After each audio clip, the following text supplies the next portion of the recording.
CM గారు ఏమన్నారన్నది నాకు తెలియదు, కానీ తెలంగాణ ప్రజలు అనుకుంటున్న విషయమే కదా, అది తెలంగాణ ప్రజలందరూ గమనిస్తున్న విషయమే. ఇప్పుడు బీఆర్ఎస్ పార్టీ సోషల్ మీడియా నన్నే దాడి చేస్తుంది, హరీష్ అన్న మీడియా నన్నే దాడి చేస్తుంది, సంతోష్ అన్నకున్న సీక్రెట్ మీడియా నన్నే దాడి చేస్తుంది. అందరు కలిసి నా మీద దాడి చేస్తున్నట్టే కదా, అలా కొత్త ఏం లేదు, అది మీ అందరి దృష్టిలో కూడా ఉన్నది కాబట్టి అది కొత్త ఏం లేదు, వింతేం లేదు. Thank you.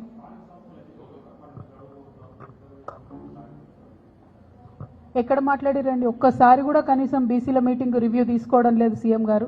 మేము పదే పదే కోరుతున్నాం, నిన్న కూడా మన తెలంగాణ జాగృతి నుండి కూడా మళ్ళీ చెప్పినాం మేము, మీరు కనుక తక్షణం నిర్ణయం తీసుకోకపోతే ఇక మంత్రుల ఇల్లు ముట్టడించుడు ఉంటుంది ఫస్ట్ ఫేజ్లో, ఇంకా కూడా నిర్ణయం తీసుకోకపోతే ముఖ్యమంత్రి గారి ఇల్లు కూడా ముట్టడించాల్సి వస్తుంది. ఎందుకంటే 30 తారీఖు నాడు ఎన్నికలని చెప్తే కూడా కనీసం బాధ్యత లేకుండా మాట్లాడకుండా చివరి నిమిషంలో కోర్టుకు పోదాంలే అనేటటువంటి ఒక వైఖరి నిర్లక్ష్యపూరితమైన వైఖరి రాష్ట్ర ప్రభుత్వం చేస్తూ ఉన్నది. ఇది బీసీలను వారు పట్టించుకోవట్లేదు అనడానికి సంకేతం. మా పోరాటం మాత్రం ఆగదు, ఖచ్చితంగా చాలా సీరియస్గానే ముట్టడి కూడా ప్లాన్ చేస్తాం.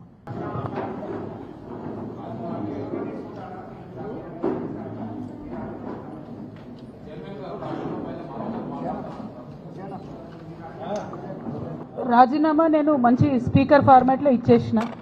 చైర్మన్ గారు నాకు మళ్ళీ నేను తెల్లారు కూడా ఆయనకు ఫోన్ చేసి కూడా చెప్పిన, నేను మంచి సౌండ్ మైండ్లో ఇచ్చిన సార్, కంపల్సరీ నా రెసిగ్నేషన్ యాక్సెప్ట్ చేయండి అని. మరి వారు ఎందుకు డిలే చేస్తున్నారో నాకు తెలియదు, చాలా కారణాలు చెప్తా ఉన్నారు. ఆ కారణాలు నాకు అనవసరం.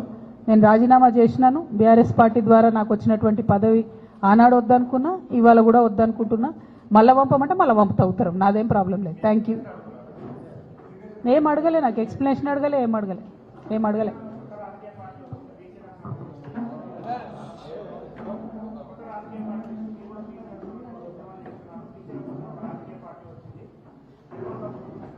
తప్పకుండా స్వాగతిస్తాం కదండి.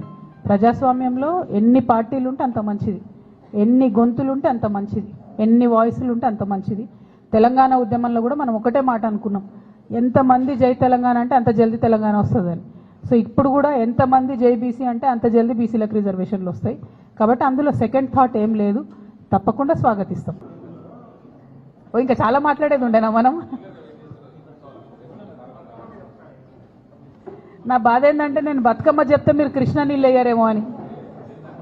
దానికేనా రేపటి నుంచి బతుకమ్మ సంబరాలు ప్రారంభం అవుతున్నాయి. ముందుగానే తెలంగాణ ఆడబిడ్డలందరికీ కూడా బతుకమ్మ పండుగ శుభాకాంక్షలు తెలియజేస్తూ ఉన్నాం.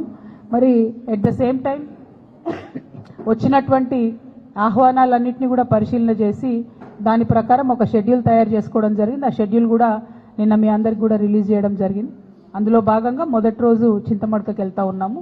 మరి అట్లానే తర్వాత కార్యక్రమాలన్నింటినీ కూడా మీకు చెప్పడం జరిగింది. అట్లానే ఎప్పుడు చేసినట్టే తెలంగాణ జాగృతి నుండి కూడా ఈసారి ఒక పాట కూడా మళ్ళీ చేస్తూ ఉన్నాము. దాన్ని మాటల తిరుపతి గారు సోదరుడు తను రాసిండ్రు, మంగ్లీ పాడుతున్నది. సో ఈరోజు ఈవినింగో రేపు మార్నింగో అది కూడా రిలీజ్ అవుతుంది. సో అట్లా ఎప్పుడు చేసినట్టు బతుకమ్మ సంబరాలు ఎక్కడ తగ్గకుండా చేయాలని అనుకున్నాం. పోయినసారి మీకు తెలుసు, రాజకీయంగా క్లిష్ట పరిస్థితులలో పోయినసారి హాజరు కాలేనటువంటి పరిస్థితి ఉండే. ఈసారి అన్ని చోట్ల బతుకమ్మ చేసుకోగలగడం అన్నది చాలా సంతోషాన్ని ఇచ్చే విషయం.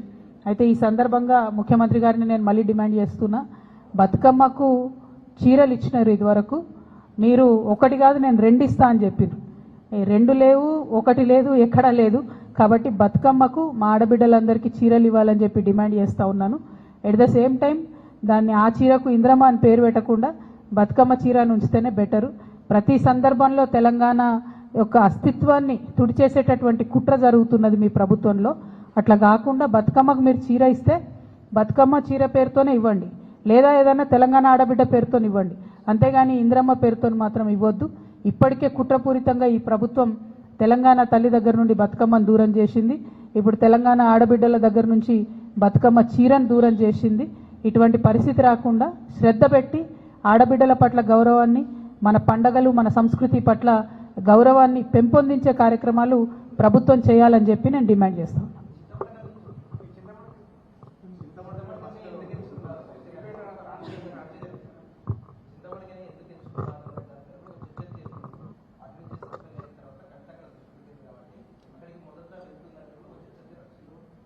అంటే ఇప్పుడు ఆహ్వానాలు చాలా వచ్చినాయి బ్రదర్. సొంత ఊరు ఆహ్వానం అన్నది చాలా ఆత్మీయంగా ఉంటుంది, చాలా హృదయంగా ఉంటుంది, హృదయానికి దగ్గరగా ఉంటుంది కాబట్టి ఆ ఆహ్వానాన్ని యాక్సెప్ట్ చేసినాం. పైగా వాళ్ళు పర్టికులర్గా ఎంగిల్పూల నాడే రమ్మన్నారు, అంటే మొదటి రోజే రమ్మని అడిగిండ్రు కాబట్టి అక్కడికి పోతున్నాం.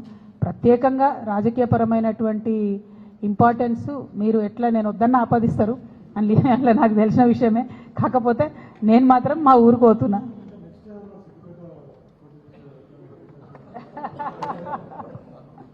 అంత దూరం ఆలోచన చేయలే బ్రదర్, అంత దూరం ఆలోచన చేయలే. Thank you so much.